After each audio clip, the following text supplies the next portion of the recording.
जो या ठिकाणी सांगितलं की जवळपास 533 जी काही शवविच्छेदन गृह आहे यातल्या 30% असे आहेत की ज्या ठिकाणी रेग्युलर बॉडीज येत नाहीत।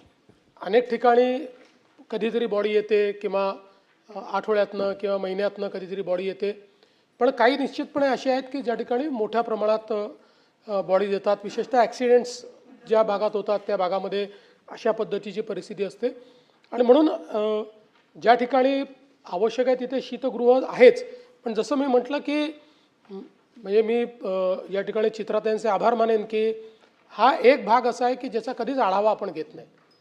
म्हणजे मी देखील इतके वर्ष गृहमंत्री आहे, पण त्यांच्या प्रश्नाच्या निमित्ताने पहिल्यांदा याचा आढावा घ्यायला आम्ही बसलो किंवा याच्या संदर्भातली माहिती आम्ही त्या ठिकाणी मिळवली।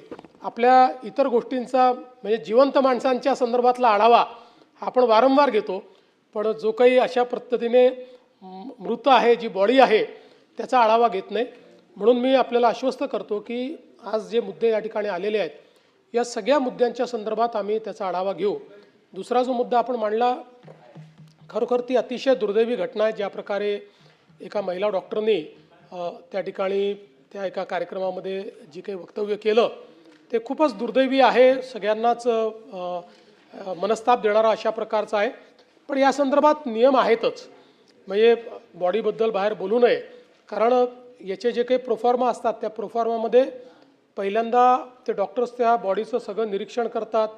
त्या निरीक्षणांमध्ये त्याच्यावर किती जखमा आहे, त्याच्यावर काय आहे, कुठले मार्क्स आहेत का असं करतात।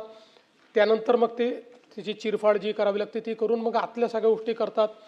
पण यातली कुठलीच गोष्ट ही बाहेर बोलायची नसते, तर तो जो काही प्रोफॉर्मा नंतर फायनल जो होतो तो फायनल प्रोफॉर्मा पोस्टमॉर्टम रिपोर्टच्या माध्यमातून हा पोलिसांना द्यायचा असतो आणि मग तो त्या गुन्ह्यामध्ये त्या ठिकाणी लागू होतो। त्यामुळे अशा प्रकारे जर कोणी बोलत असेल तर ते चुकीचंच आहे। त्या संदर्भात तिथे तर कारवाई झालीच आहे, पुढे असं कोणी केलं तर कारवाई केली जाईल।